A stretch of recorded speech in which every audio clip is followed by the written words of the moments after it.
Martineau. Sa vulgarisation est d'une grande clarté. La controverse adore Richard. C'est comme ça. Émotionnel ou rationnel. En accord ou à l'opposé. Les rencontres de l'heure. Alors, qu'est-ce que vous avez pensé du témoignage de Justin Trudeau hier à la Commission sur l'ingérence étrangère, Marie? Ben écoute, je retenais pas mon souffle, Richard, comme je te l'avais mentionné. Je m'attendais pas à des grands dévoilements. Ce que j'en ai retenu, écoute, ben c'est exactement ce à quoi je m'attendais de la part de Justin Trudeau. Dire, oui, on savait, mais ou je savais pas tout. Il y a des choses qui me sont pas parvenues, mais dans les faits, ça change pas grand-chose. Ça n'a pas changé à l'élection. Il n'y aurait pas eu de résultats différents. Donc, une espèce de mélange d'inaction, d'aveuglement volontaire, de négligence.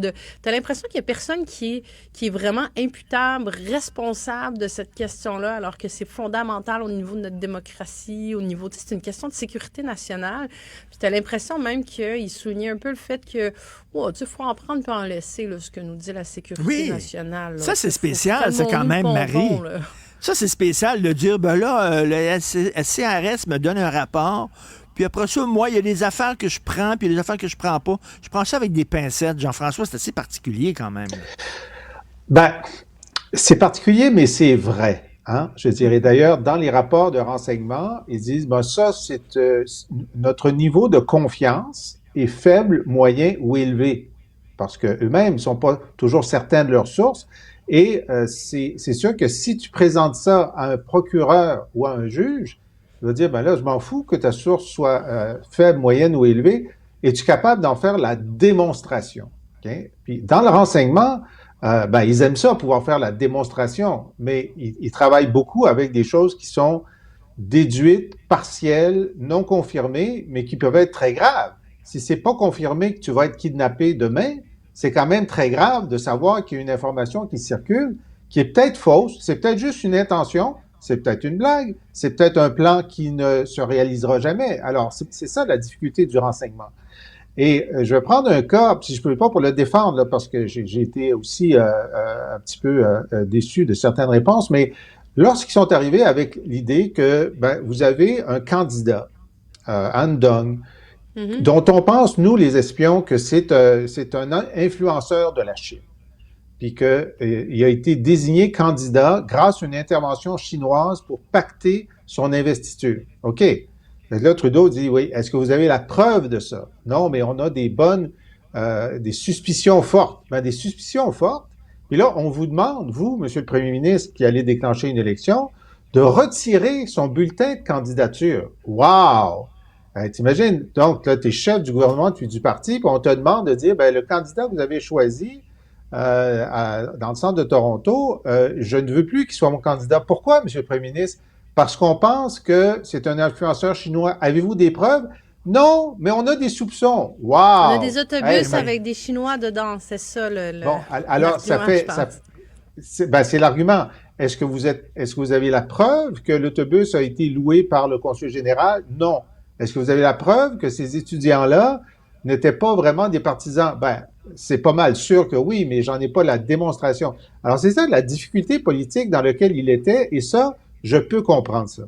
Mais là où j'ai été un peu déçu, c'est que sa chef de cabinet, Cathy Telford, avait déjà dit précédemment, dans un comité parlementaire, elle dit, vous savez, M. Trudeau, il lit tout.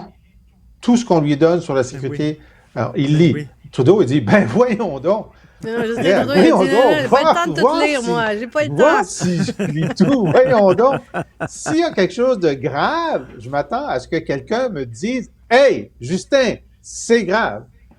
Puis en même temps, c'est vrai.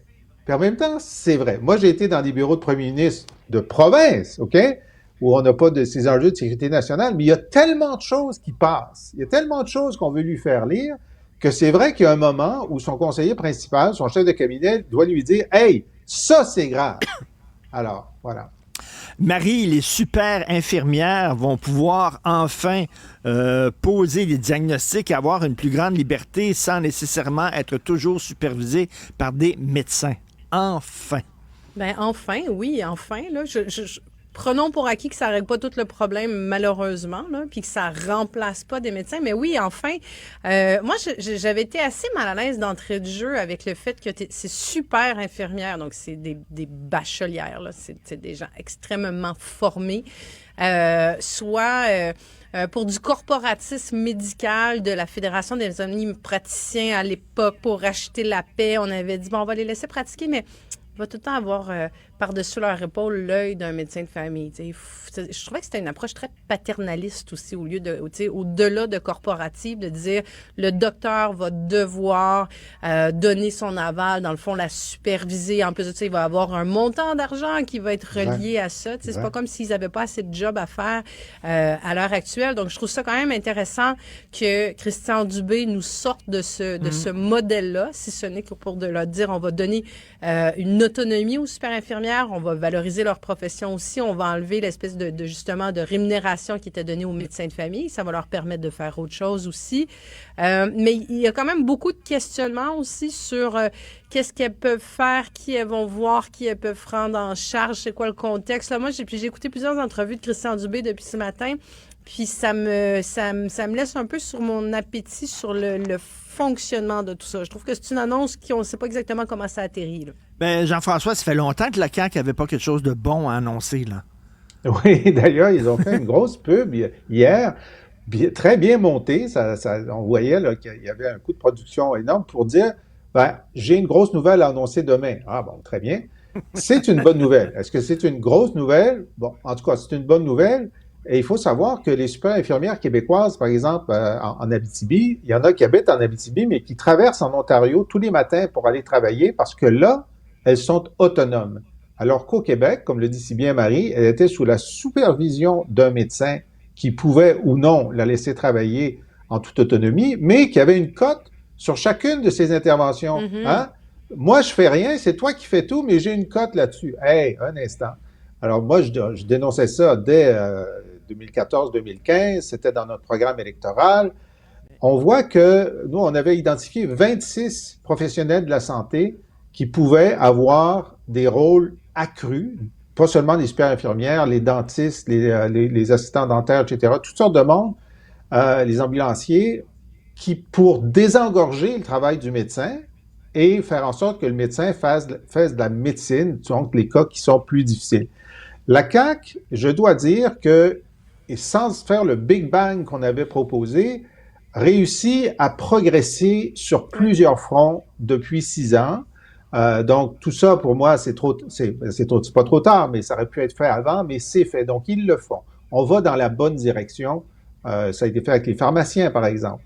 Et là, c'est fait avec eux. Il y a encore du chemin à parcourir, mais je suppose que ça signifie, puis j'entendais le président des Omnis cette semaine dire, nous, il y a un moment où on était réticents, maintenant on est très favorable. Bon, alors je suppose qu'au cas par cas, il faut arracher la dent à chaque fois, mais en tout cas, les résultats sont là. Mais là, je pense qu'on les a pas entendus depuis ce matin encore. Moi, je suis curieuse de savoir s'ils sont très favorables au fait que leurs membres vont perdre justement cette quote-part dont tu parles. Est-ce qu'ils ont été mis dans les discussions? On pourrait penser que oui, mais c'est déjà arrivé qu'il y a des décisions unilatérales qui soient prises par le cabinet de Christian Dubé. Mais c'est sûr que c'est un pas dans la bonne direction. Il y a tellement de petits aléas, problèmes, bénins, d'otites, des enfants, combien on a de cas qu'on a eu, qu'on connaît, qu'on entend, de gens qui essaient d'aller voir un médecin de famille pour avoir une prescription, des affaires qui sont quand même assez banales parfois. Je me dis, si on peut, justement, ils avaient fait un pas vers les pharmaciens, mais continuons dans cette direction-là, parce qu'on s'en sortira jamais quand on voit l'état des effectifs médicaux en médecine familiale, le vieillissement des médecins de famille. On n'arrive pas à attirer des médecins de famille dans la profession en plus de ça. Pesons sur l'accélérateur d'enlever les cloisons vers les autres professions. Là. Et comment ça se fait que ça a pris si longtemps pour qu'on arrive à cette décision-là puis qu'il tombe sous le sens, il me semble, si tout le monde se pose la question. Merci beaucoup. Ça fait des années que c'est fait en Ontario, hein, des cliniques d'infirmières, puis ça fonctionne très bien. C'est comme des GMF, mais de super infirmières. Ça fonctionne très bien, tout le monde est heureux. Là. On est une société distincte. Hein? Alors, merci à vous deux. À demain. Merci, bye.